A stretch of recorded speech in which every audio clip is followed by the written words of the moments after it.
Bonjour, l'objet de cette leçon est d'expliquer comment enregistrer en comptabilité les frais de transport pouvant apparaître sur une facture. Commençons par étudier le cas des acquisitions d'immobilisation. L'acquisition d'une immobilisation entraîne souvent des frais annexes qui apparaissent sur la facture. Nous allons partir de l'exemple suivant. Le 14 mars, acquisition d'une machine-outil chez le fournisseur Maquinastar. La facture numéro 4520 fait apparaître un prix d'achat hors taxe de 4500 €, auquel s'ajoutent des frais de transport de 300 € et des frais d'installation de 150 €. La TVA est à 19,6%. Pour enregistrer cette facture, nous devons tout d'abord calculer le coût d'acquisition de cette machine-outil. Le principe que nous allons appliquer est le suivant. Les frais accessoires doivent être intégrés dans le coût d'acquisition de la machine. En l'occurrence, ici, les frais accessoires se composent des frais de transport et des frais d'installation. Par conséquent, le coût d'acquisition de la machine s'élèvera à 4500 € plus 300 € plus 150 €, c'est-à-dire 4950 €. C'est ce montant-là que nous allons devoir enregistrer au débit du compte 2155, outillage industriel. Sur ce montant hors taxe, nous calculons une TVA à 19,6% qui va donc s'élever à 970,20 € que nous enregistrons dans le compte 44562 TVA sur immobilisation. Le total de la facture est égal au montant hors taxe plus la TVA, c'est-à-dire 5920,20 € et s'enregistre dans le compte 404 fournisseur d'immobilisation pour constater la dette que nous avons sur notre fournisseur Maquinastar.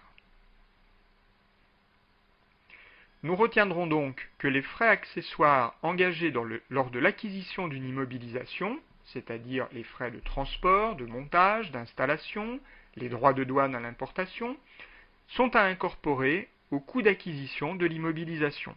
Par conséquent, ils ne s'enregistrent pas dans un compte spécifique, mais sont intégrés dans le compte de classe 2 concerné par l'achat.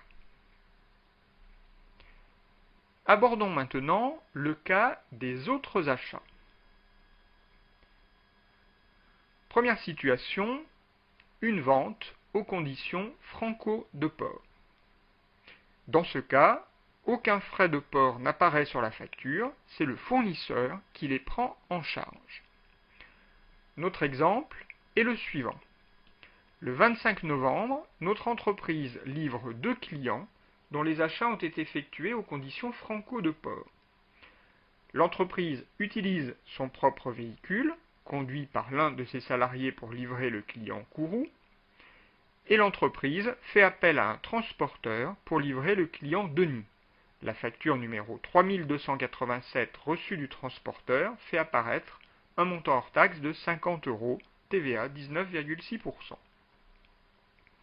Enregistrons ces opérations dans notre comptabilité. La première situation, celle où nous utilisons notre propre véhicule, n'entraîne aucune écriture spécifique. En effet, les frais de transport sont alors constitués par les charges de personnel et les frais entraînés par l'utilisation du véhicule. Dans la deuxième situation, là nous allons devoir enregistrer le service dont a bénéficié notre entreprise en faisant appel à un transporteur. Par conséquent, à la date de l'opération, c'est-à-dire le 25 novembre, nous allons devoir enregistrer ce service dans un compte de classe 6. En l'occurrence, il s'agit du compte 6242, transport sur vente. Sur ce montant-là, nous calculons bien évidemment une TVA sur autres biens et services au taux de 19,6%, soit un montant de 9,80 €.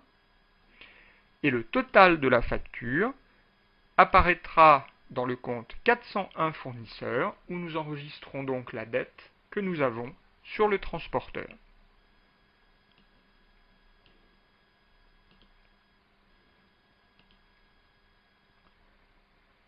Dans la deuxième situation, nous allons supposer que le client paye un transporteur pour enlever les marchandises chez le fournisseur. Dans ce cas, le fournisseur ne facturera pas le transport. Notre exemple est donc le suivant. Le 13 septembre, notre entreprise reçoit la facture d'un transporteur pour l'enlèvement des marchandises qu'elle a achetées chez son fournisseur Tilu. La facture, numéro 5903, mentionne un montant hors taxe de 400 € avec une TVA à 19,6%. Enregistrons cette opération dans notre comptabilité. Nous avons fait appel à un transporteur qui va nous permettre de transporter les marchandises que nous venons d'acheter. Par conséquent, nous avons bénéficié d'un service, donc un flux physique d'entrée court terme pour nous, qui va s'enregistrer dans un compte de classe 6, en l'occurrence 6241, transport sur achat pour 400 €. Sur ce montant, nous calculons bien évidemment la TVA sur autres biens et services, 78,40 €, et le total de la facture apparaîtra au crédit du compte fournisseur 401 pour 478,40 €. Il s'agit de la dette que nous avons sur le transporteur et que nous devrons payer. Dans un troisième cas, nous allons étudier la situation où le fournisseur expédie la marchandise en facturant des frais de port forfaitaires. Ce service, procuré par le fournisseur à son client, est soumis à la TVA au taux normal. Si les biens achetés par le client sont soumis à une TVA au taux réduit, il apparaîtrait donc deux taux de TVA et par conséquent deux montants de TVA sur la facture. L'exemple que nous allons traiter est le suivant. Le 24 juillet N, l'entreprise Tilu facture à son client Denis une vente de marchandises, 500 € hors taxe. La facture mentionne des frais de port pour 40 € hors taxe. Commençons par enregistrer cette opération dans la comptabilité du fournisseur Tilu. Tilu vend des marchandises à son client et facture un transport qui représente donc pour lui un produit d'activité annexe puisqu'il ne correspond pas à l'activité principale de l'entreprise. Par conséquent, nous allons retrouver dans notre écriture le compte 707 vente de marchandises qui enregistre bien évidemment normalement le flux physique de sortie correspondant à la vente et dans un autre compte, nous allons enregistrer le service, c'est-à-dire le transport, dans le compte en l'occurrence numéro 7085, port et frais accessoires facturés. C'est sur la totalité de ces deux montants que nous allons calculer la TVA apparaissant sur la facture. Elle se calcule ici à 19,6% et apparaît dans le compte 44 571 TVA collectée. La totalité de la TVA et des montants hors taxes nous donne le montant TTC de la facture qui est dû par notre client et que nous enregistrons bien évidemment dans le compte 411 clients.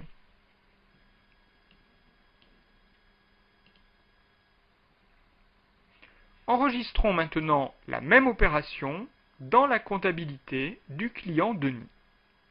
Pour lui, il s'agit d'un achat de marchandises qui va s'enregistrer pour son montant hors taxe dans le compte 607, auquel il convient d'ajouter l'achat d'un service de transport qui s'enregistre également dans un compte de classe 6, en l'occurrence 6241, transport sur achat. La TVA calculée sur ces deux montants hors taxe est pour le client une TVA déductible sur autres biens et services, et la totalité de la facture, 645,84 €, représente une dette sur le fournisseur que nous enregistrons dans le compte 401.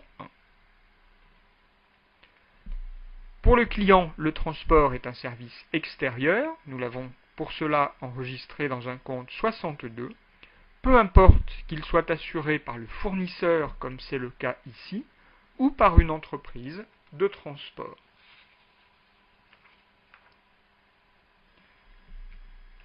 Dans un quatrième et dernier cas, nous allons étudier la situation où le fournisseur débourse le transport et le client lui rembourse ses frais au centime près. Nous parlons alors de port-débours. La situation est la suivante. Le 3 avril, l'entreprise Tilu fait appel au transporteur Fast pour livrer des marchandises à son client Kourou. Le transporteur lui remet la facture numéro 437 où il évalue sa prestation à 120 € hors taxe, plus la TVA. Nous avons cette facture ici. Le 5 avril, Tilu envoie la facture numéro 5904 concernant les marchandises à son client Kourou, 1000 € hors taxe, et refacture sur cette même facture les frais de transport au client. Cette facture apparaît ici. Nous pouvons y voir le montant brut des marchandises et les frais de transport pour 143,52 € qui sont donc refacturés au centime près. Enregistrons dans un premier temps ces deux documents dans la comptabilité du fournisseur Tilu.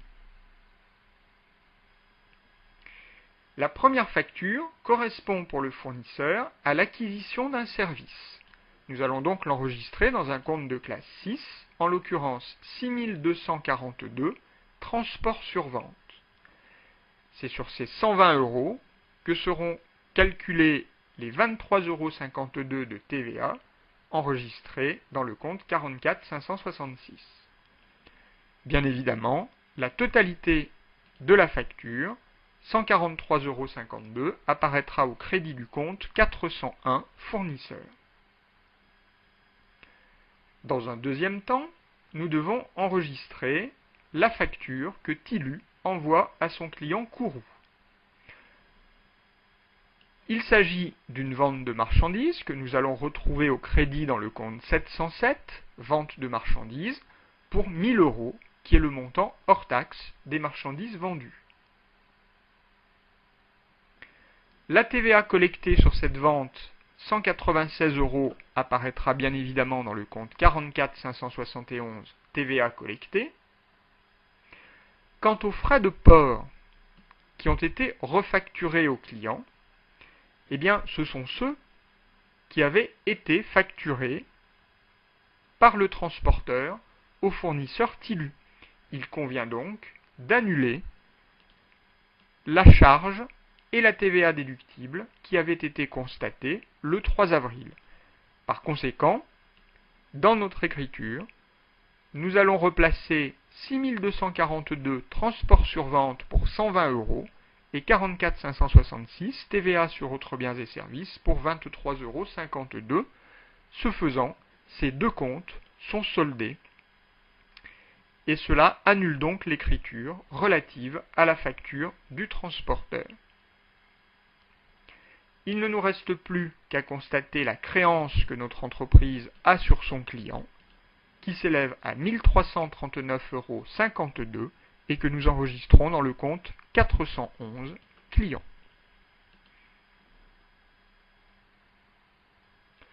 Enregistrons ces mêmes opérations dans la comptabilité du client. Le client, quant à lui, n'a à enregistrer que la facture numéro 5904 du 5 avril. Pour lui, il s'agit d'un achat de marchandises pour une valeur de 1000 €, auquel s'ajoute un transport sur achat, donc une prestation de service d'une valeur de 120 € enregistrée dans le compte 6241. Nous n'oublions pas d'enregistrer la TVA déductible sur l'ensemble de la facture, 219,52 €, c'est-à-dire 1120 € fois 19,6%. Et nous constatons enfin la dette du client sur son fournisseur pour le montant TTC de la facture. La totalité de la TVA est déductible pour le client. Pour lui, la situation est en fait la même que s'il avait payé directement le transporteur.